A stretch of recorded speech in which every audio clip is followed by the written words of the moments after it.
Hello, my friends. It's Indiana Homes, and we begin tonight with Chapter 8 of A Silent Witness. And it begins with, "It's an ill wind." London is a wonderful place. From the urban grayness of Jacob Street to the borders of Hampstead Heath was, even in those days of the slow-horse tram, but a matter of minutes, a good many minutes perhaps, but still considerably under an hour. Yet in that brief and leisurely journey one exchanged the grim sordidness of a most unlovely street for the solitude and sweet rusticity of an open and charming country. A day or two after my second adventure in the mineral water works, I was leaning on the parapet of a viaduct, the handsome red-bricked viaduct with which some builder, unknown to me, had spanned the pond beyond the upper heath, apparently with purely decorative motive, and in spirit of sheer philanthropy, for no road seemed to lead anywhere in particular over it, and there was no reason why any wayfarer should wish to cross the pond rather than walk around it. Indeed, in those days it was covered by a turfy expanse somewhat seldom trodden by any feet but those of the sheep that grazed in the meadows bordering the pond. I leaned on the parapet, smoking my pipe with deep contentment, and looking down into the placid water. Flags and rushes grew at its borders, water lilies spread their flat leaves on its surface, and a small party of urchins angled from the margin with the keen joy of the juvenile sportsman who suspects that his proceedings are unlawful. I had lounged on the parapet for several minutes when I became aware of a man approaching along the indistinct track that crossed the viaduct, and as he drew near, I recognized him as the keeper whom I had met in Ken Wood on the morning after my discovery of the body in Millfield Lane. I would have let him pass with a smile of recognition, but he had no intention of passing. Touching his hat politely, he halted, and, having wished me a good morning, remarked, "You didn't tell me, sir, what it was you were looking for that morning when I met you in the wood." "No," I replied, "but apparently someone else has." "Well, sir, you see," he said, "the sergeant came up the next day with plainclothesmen to have a look around, and as the sergeant is an old acquaintance of mine, he gave me the tip as to what you were there for. I am sorry, sir, you didn't tell me what you were looking for."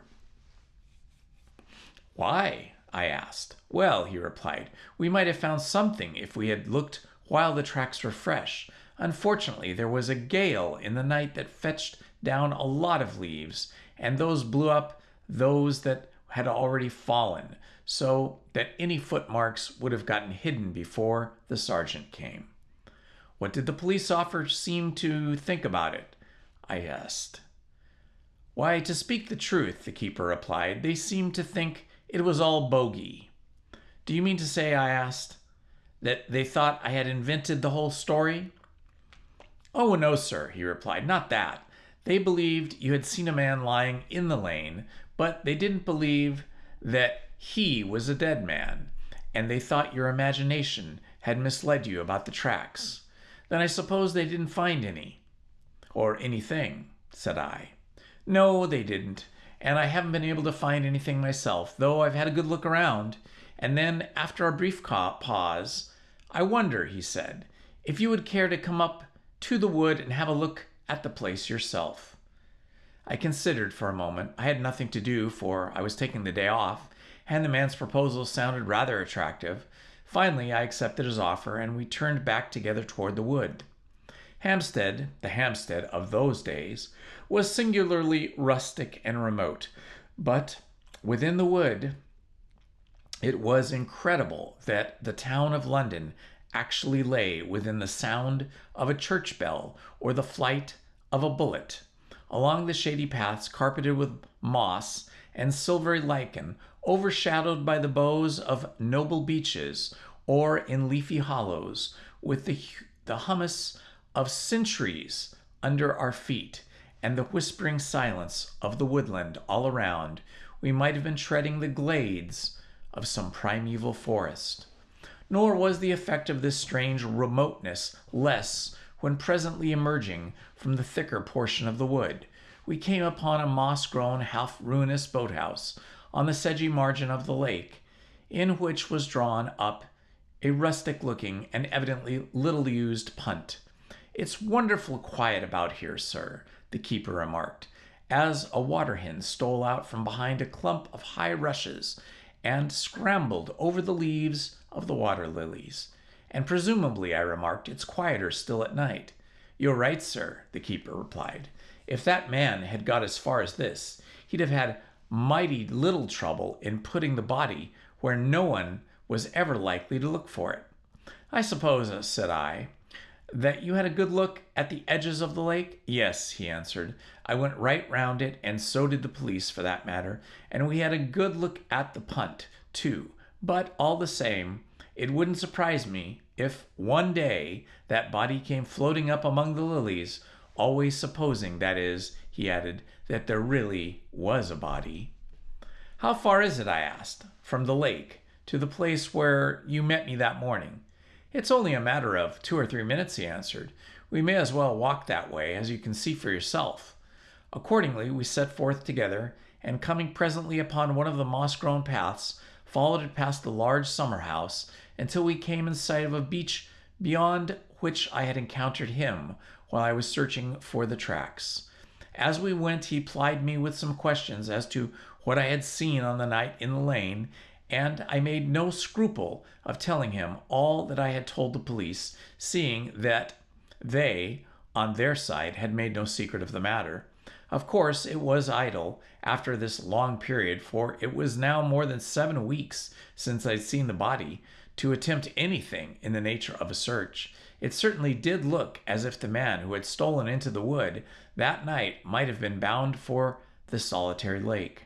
The punt, I had noticed, was only secured with a rope, so that the murderer, for such I assumed he must have been, could easily have carried his dreadful burden out into the middle and there sunk it with weights, and so hidden it forever. It was a quick, simple, and easy method of hiding the traces of his crime, and if the police had not thought it worth while to search the water with drags, there was no reason why the buried secret should not remain buried for all time. After we had walked for some time about the pleasant shady wood, less shady now that the yellowing leaves were beginning to fall with the passing of autumn, the keeper conducted me to the exit by which I had left on the previous occasion. As I was passing out of the wicket, my eye fell upon one more cottage, which I had then noticed, and, recalling the remark that my fair acquaintance had let fall concerning the artist to whom the derelict knife was supposed to belong, I said, "You mentioned, I think, that the house was let to an artist." "It was," he replied, "but it's empty now. The artist has gone away." "It must be a pleasant little house to live in," I said. "At rate, anyway, in the summer." "Yes," he replied, "a country house within an hour's walk of the Bank of England. Would you like to have a look, sir? I've got the keys."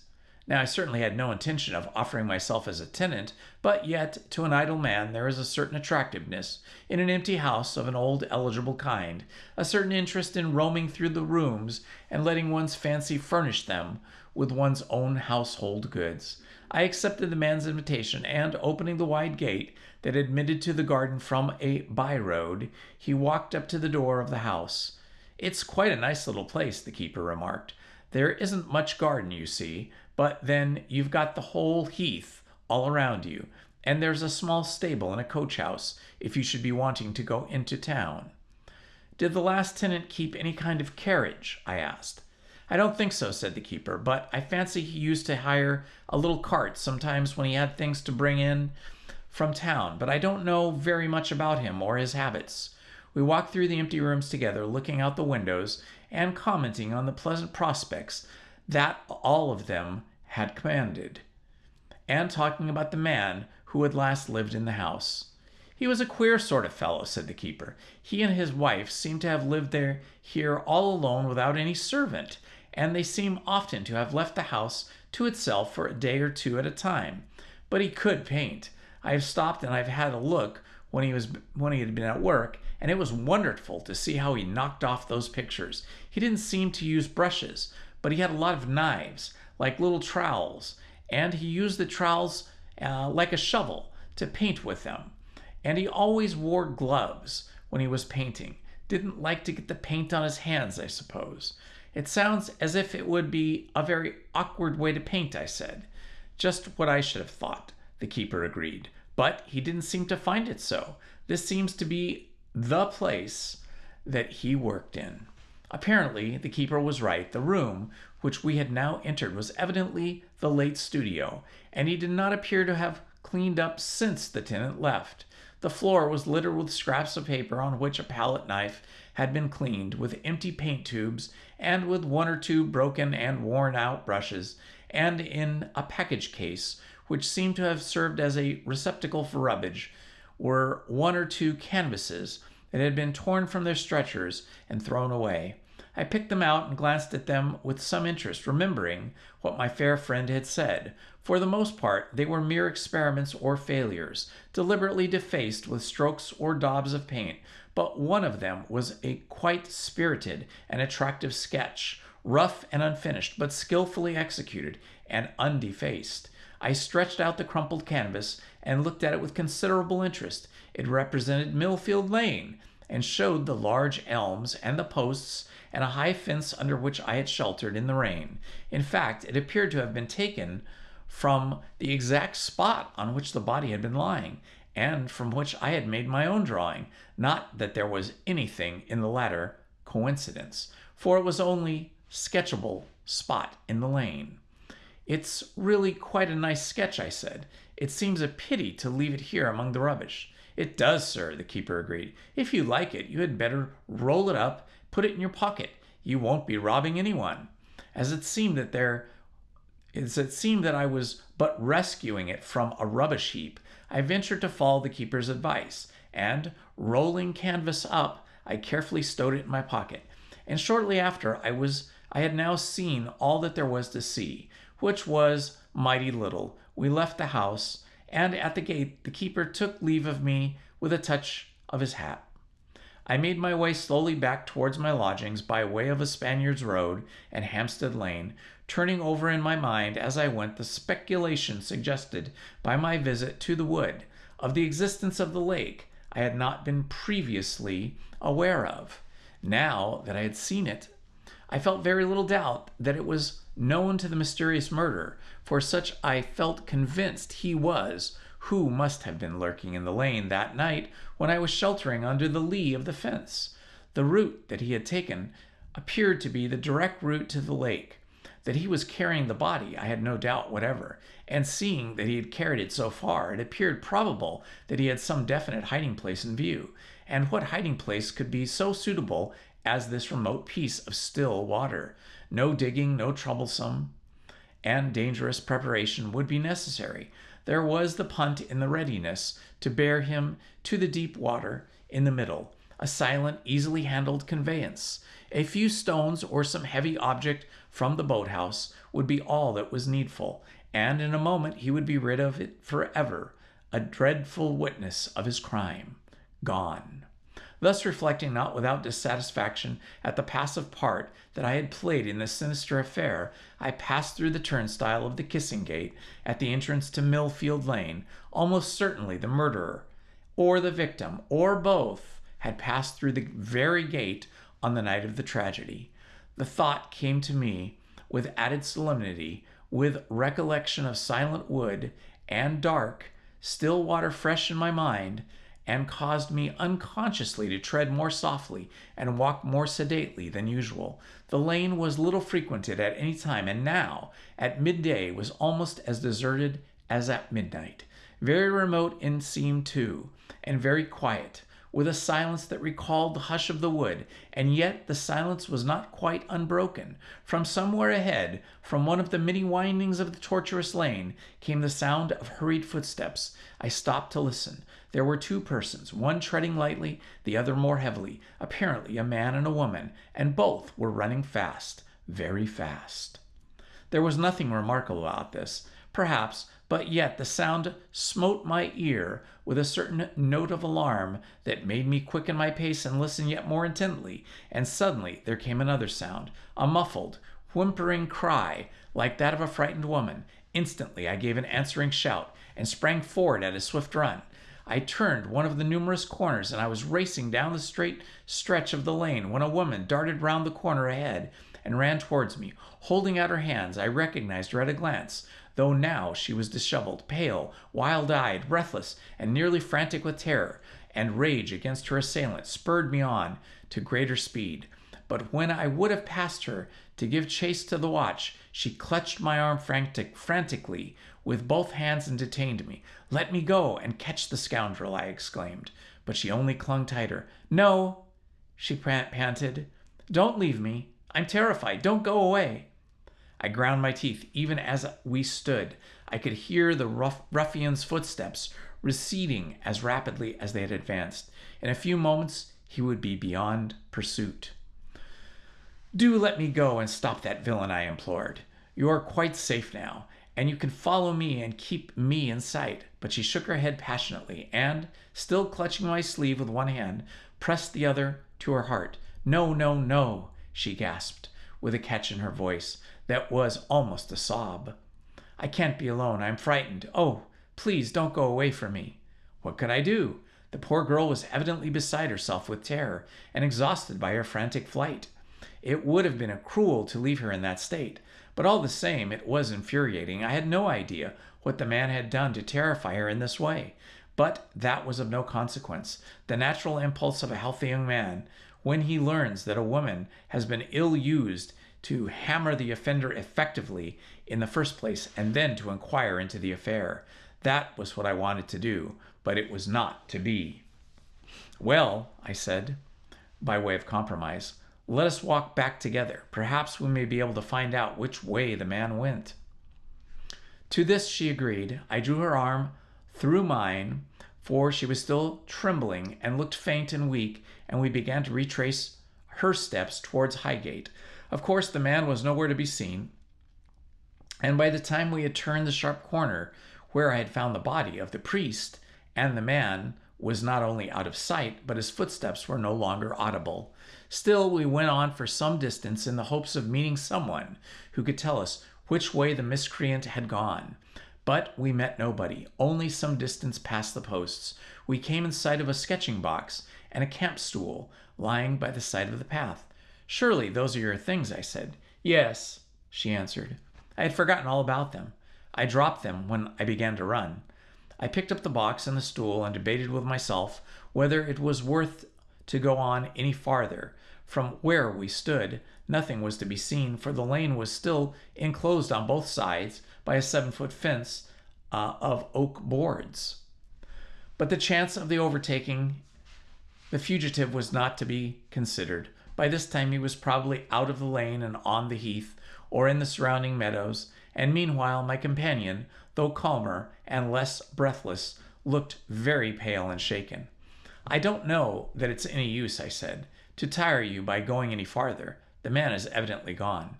She seemed relieved at my decision, and then it occurred to me to suggest that she should sit down a while on the bank under the high fence to recover herself, and to this she, too, assented gladly. "If it wouldn't distress you," I said, "would you mind telling me what happened?" She pondered for a few seconds and then answered, "It didn't sound much in the telling, and I expect you will think me very silly to be so much upset." "I'm sure I shan't," I said, with perfect confidence in the correctness of my statement. "Well," she said, "what happened was this, as nearly as I can remember. I was coming up the path from the ponds, and I had to pass a man who was leaning against the fence by the stile. As I came near to him, he looked at me, at first, in a quite ordinary way, and then he suddenly began to stare in a most singular and disturbing fashion, not at me so much as at this little crucifix which I wear hung from my neck. As I passed through the turnstile, he spoke to me. 'Would you mind letting me look at that crucifix?' he asked. It was almost astonishing piece of impertinence, and I was so taken aback that I hardly had the presence of mind to refuse. However, I did, and very decidedly too. Then he came up to me and, in the most threatening and alarming way, said, "You found that crucifix. You picked it up somewhere, near here. It's mine, and I'll ask you to let me have it, if you please." Now, this was perfectly untrue. The crucifix was given to me by my father when I was quite a little child, and I have worn it ever since, and I have been a grown-up ever since he died. In fact, 6 years ago, I told the man this, but he made no pretense of believing me, and was evidently about to renew his demand when 2 laborers appeared coming down the lane. I thought this a good opportunity to escape, and walked away quickly up the lane. It was a very silly thing of me. I ought to have gone the other way. Of course you ought, I agreed. You ought to have got out into the public road at once. Yes, I see that now, she said. It was very foolish of me. However, I walked on pretty quick, and for there was something in the man's face that had frightened me, and I was anxious to get home. I looked back from time to time, and when I saw no sign of the man, I began to recover myself. But just as I had got to the most solitary part of the lane, just about where we are now, shut in by these high fences, I heard quick footsteps, and the footsteps were behind me. I looked back and saw the man coming after me. Then I suppose I got a sudden panic, for I dropped my sketching things and began to run. But as soon as I began to run, the man broke into a run too. I raced for my life, and when I heard the man gaining on me, I suppose I must have called out. Then I heard your shout from the upper part of the lane and ran faster than ever to gain your protection. That's all, and I suppose you think that I have been making a great fuss about nothing. I don't think anything of the kind, I said, and neither would our absent friend if I could get a hold of him. By the way, what sort of a person was he? A tramp? Oh no, quite a respectable-looking person. In fact, he would have passed for a gentleman. Can you give any sort of description of him? Not that verbal descriptions are much of a use, except in the case of maybe a hunchback or somebody like maybe from China or some other easily identifiable creature or person. No, they are not, she agreed. And I don't think that I can tell you much about this man excepting that he was clean-shaved, of medium height, quite well-dressed, and wore a round hat and slate-colored suede shoes, or suede gloves, actually, not shoes, but gloves. I'm afraid we shan't get a hold of him from that description, I said. The only thing that you can do is to avoid solitary places for present and not come through this lane again alone. Yes, she said, I suppose I must, but it's very unfortunate. One cannot always take a companion when one goes sketching, even if it were desirable, which it is not. As to the desirability, in the case of a good-looking girl, of wandering about alone in solitary places, I had my own opinions, and very definite opinions they were, but I kept them to myself. And so we sat silent for a while. She was still pale and agitated, and perhaps her recital of her misadventure had not been wholly beneficial. At the moment that this idea occurred to me, a crackling in my breast pocket reminded me of a forgotten canvas, and I bethought me that perhaps a change of subject might divert her mind from her very disagreeable experience. Accordingly, I drew the canvas out of my pocket, and unrolling it, asked her what she thought of the sketch. In a moment she became quite animated. "Why," she exclaimed, "this looks exactly like the work of the artist who was working on the heath a little while ago." "It is his," I replied, considerably impressed and rather astonished at her instantaneous recognition. "But I didn't know you were so familiar with his work."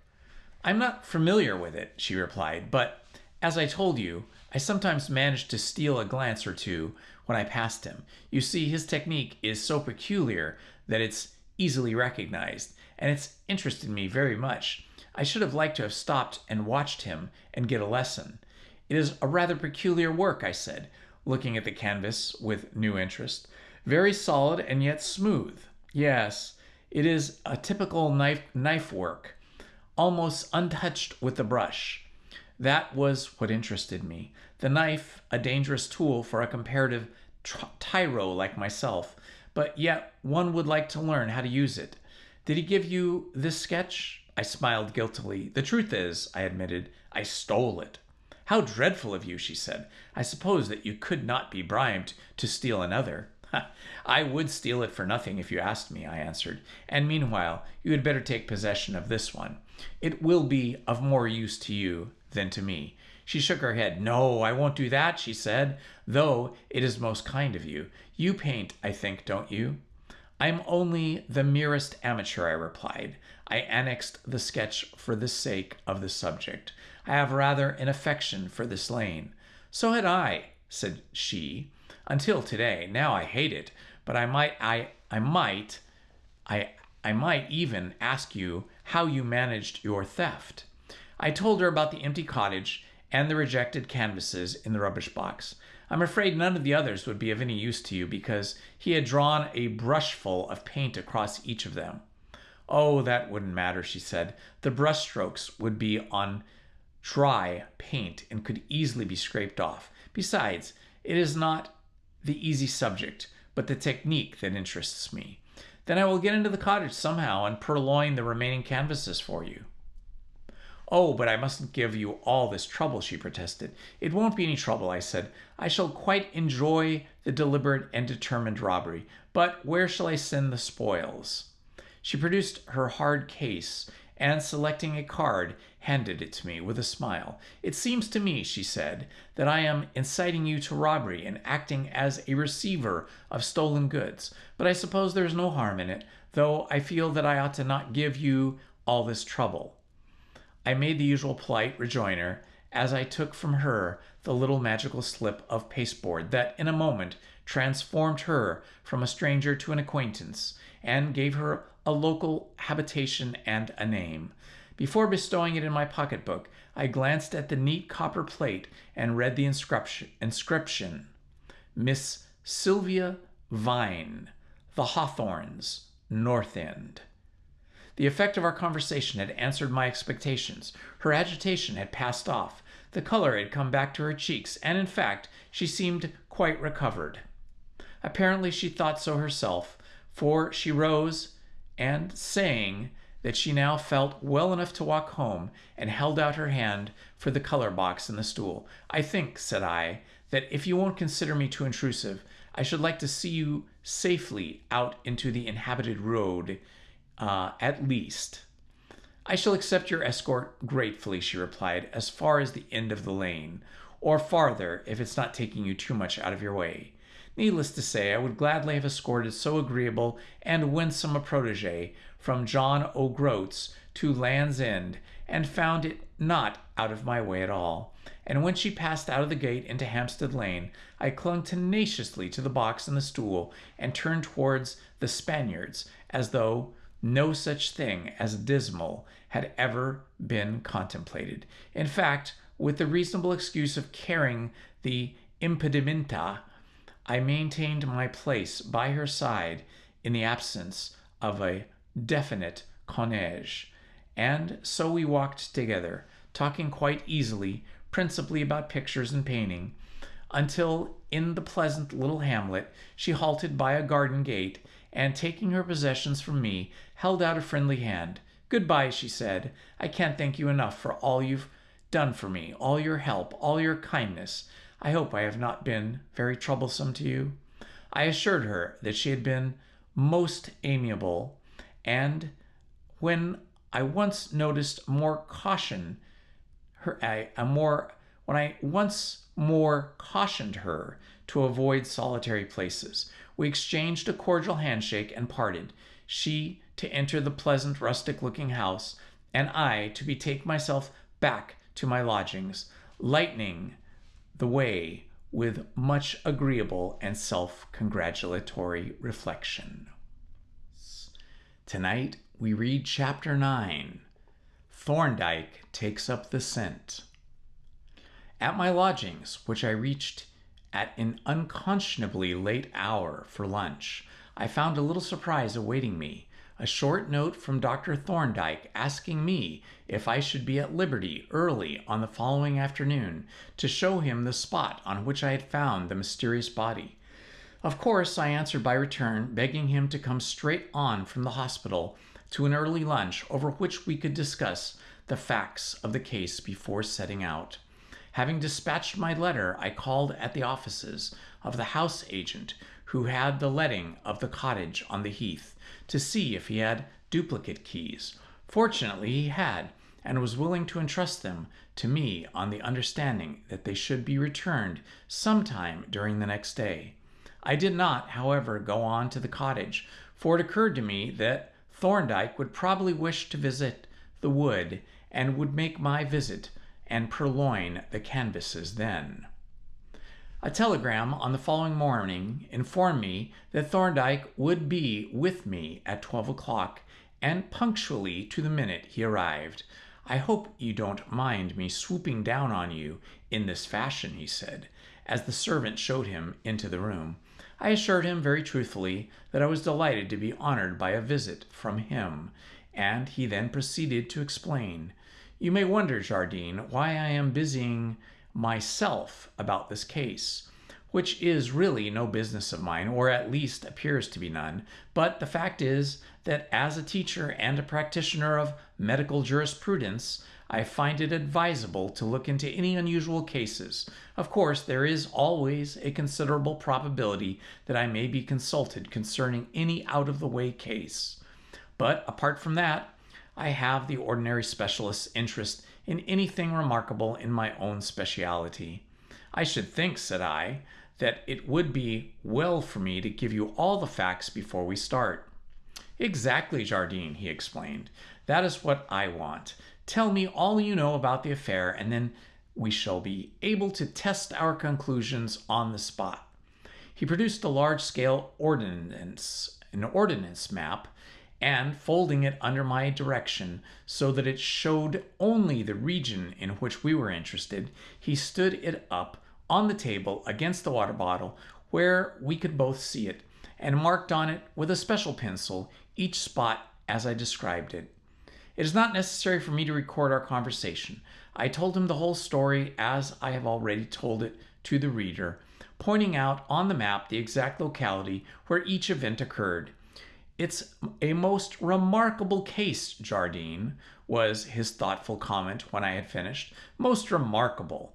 Curiously puzzling and inconsistent, too, for you see that on the one hand it looks like a casual or accidental crime, and yet on the other strongly suggests premeditation. No man, one would think, could have planned to commit a murder in what is, after all, a public thoroughfare, and yet the long distance which the body seems to have been carried, and the apparently selected hiding place, seem to suggest a previously considered plan. You think that there is no doubt that the man was really dead?" I asked. "Had you any doubt at the time yourself?" "None at all," I replied. "It was only the disappearance of the body, and perhaps the sergeant's suggestion, that made me think it possible that I might have been mistaken." Thorndyke shook his head. "No, Jardine," said he. "The man was dead. We are safe in assuming that, and on that assumption our investigations must be based. The next question is, how was the body taken away? Do you measure the fence?" "No, but I should say it is about 7 feet high." "And what kind of fence is it? Are there any footholds?" "I can show you exactly what the fence is like," I answered. "That sketch, which I have pinned on the wall, was apparently painted from the exact spot on which the body lay. That fence on the right-hand side is the one under which I sheltered, and is exactly like the one over the body, which seems to have been lifted." Thorndyke rose and walked over to the sketch, which I had fixed to the wall with drawings and drawing pins. Not a bad sketch, this, Jardine," he remarked. "Very smartly put in, apparently mostly with the knife. Where did you get it?" I had to confess the canvas was unlawfully come by, and told him how I had obtained it. "You don't know the artist's name?" said Thorndyke, looking closely at the sketch. "No, in fact, I know nothing about him, excepting that he worked mostly with a small painting knife, and usually wore kid gloves." "You don't mean that he worked in gloves?" said Thorndyke. "So I am told," said I. "I never saw him." It's very odd, said Thorndyke. I have heard of men wearing a glove on the palette hand to keep off smidges, and many men paint in gloves in exceptionally cold weather, but this sketch seems to have been painted in the summer. I suppose, said I, the midges don't confine their attention to the palette hand, and after all, to a man who worked entirely with a knife, a glove wouldn't be really in the way. No, Thorndyke agreed. That's true. He looked closely at the sketch and even took out his pocket lens to help his vision, which seemed almost unnecessary. It appeared that he was much interested in me. In the unknown artist's peculiar technique, as was my friend Miss Sylvia Vine. By the way, said he, when he resumed his seat at the table, you were telling me about some kind of gold trinket that you had picked up at the foot of the fence. Shall we have a look at it? I fetched the little gold object from the dispatch box in which I had locked it up and handed it to him. He turned it over in his fingers, read the letters that were engraved on it, and examined the little piece of silk cord that was attached to one ring. There is no doubt, said he, as to the nature of this object, nor its connection to the dead man. This is evidently a reliquary, and these initials engraved on it bear out exactly your description of the body. SVDP evidently means Saint Vincent de Paul, who, as you probably know, was a saint who was distinguished for his works of charity. You have mentioned that the dead man wore a Roman collar with a narrow dark stripe up the front. That means that he was the lay brother of some religious order, probably some philanthropic order, to whom St. Vincent de Paul would have been the object of special devotion.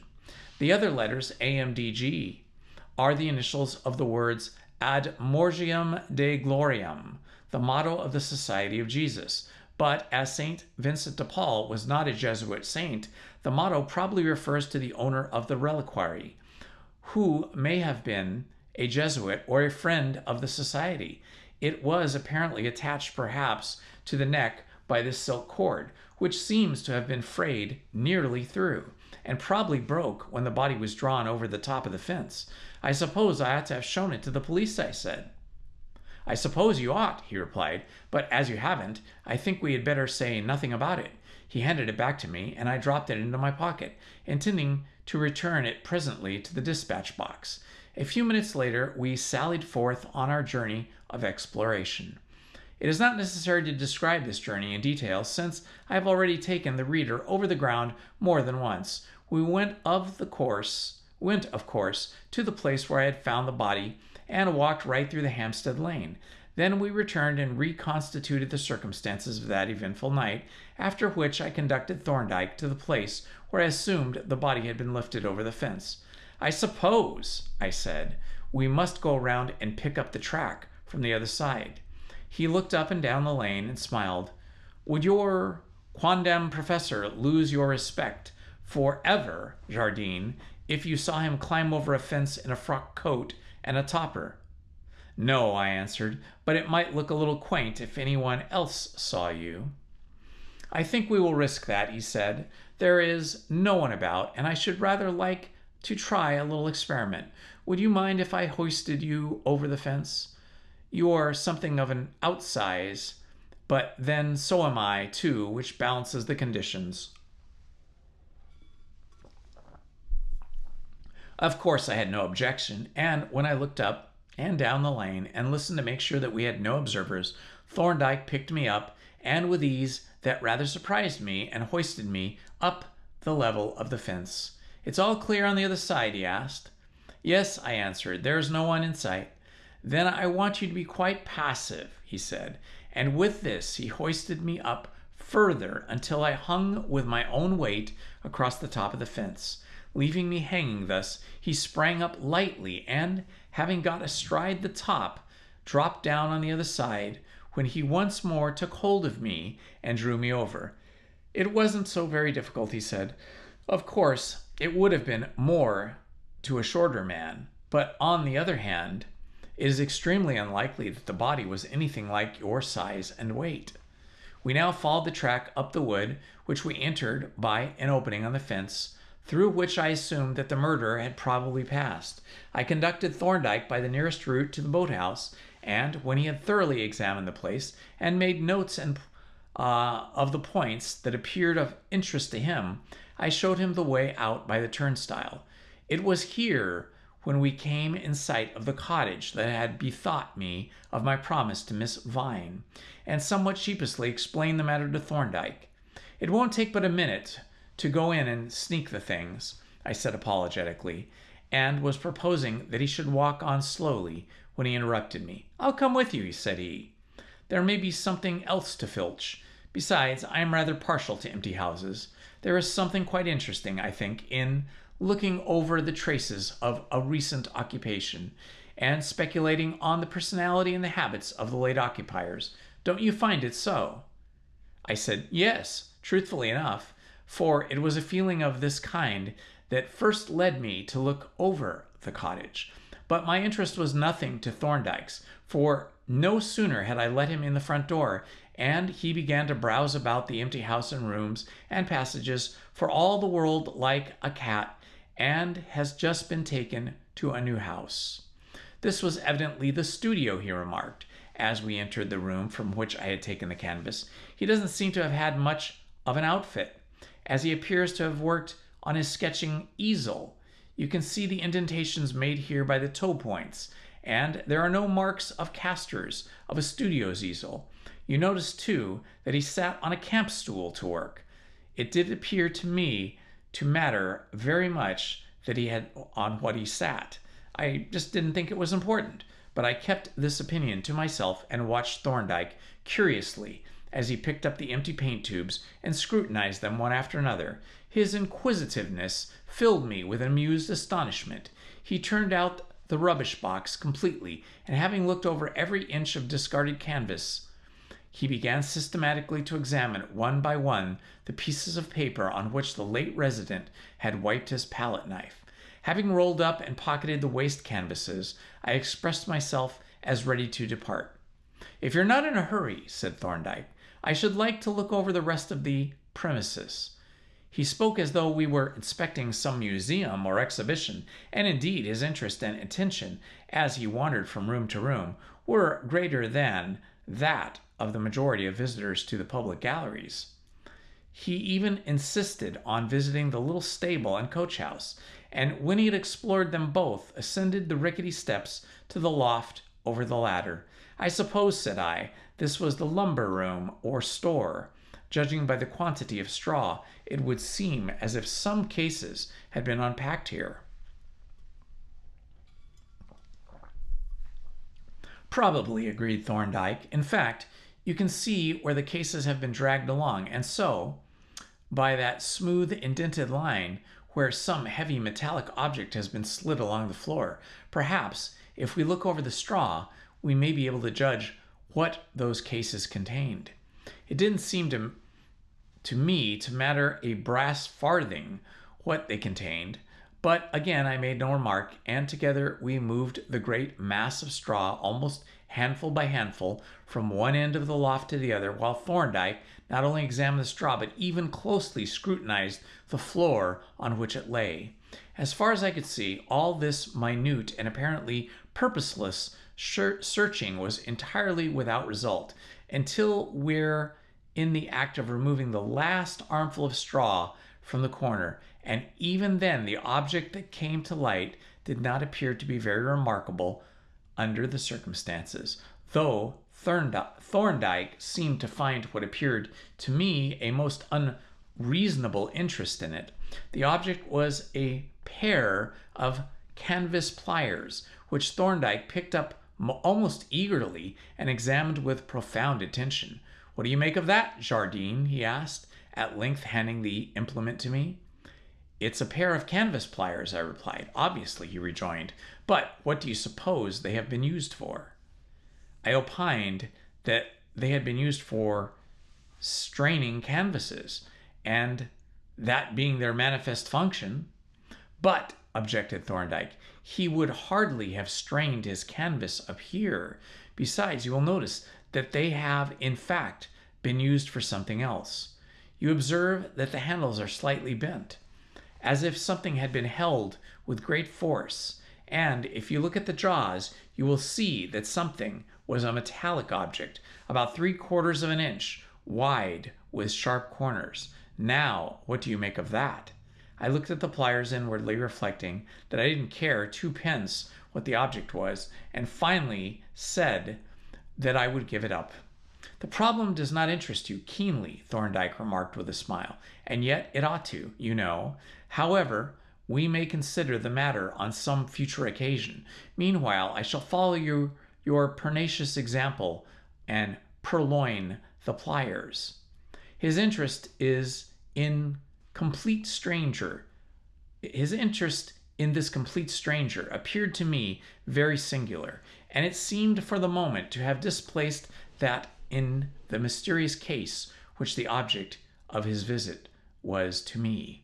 A strange vagabond sort of a man that artist must have been, he remarked, as we walked home across the heath.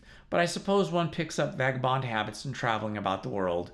Do you gather that he had traveled much then? I asked. He appears to have visited New York, Brussels, Florence, which is a selection suggesting other travels. I was wondering vaguely how Thorndyke had arrived at these facts, and was indeed about to ask him when he suddenly changed the subject by saying, I suppose, Jardine, you don't wander about this place alone at night? I do, sometimes, I replied. Then I shouldn't, he said. You must remember that a very determined attempt has been made on your life, and it would be unreasonable to suppose that it was made without some purpose. But that purpose is still unaccomplished. You don't know who your enemy is, and consequently can take no precautions against him, excepting by keeping away from solitary places. It is an uncomfortable thought, but at present you may have to remember that any chance stranger may be intending to commit murder. So be on your guard.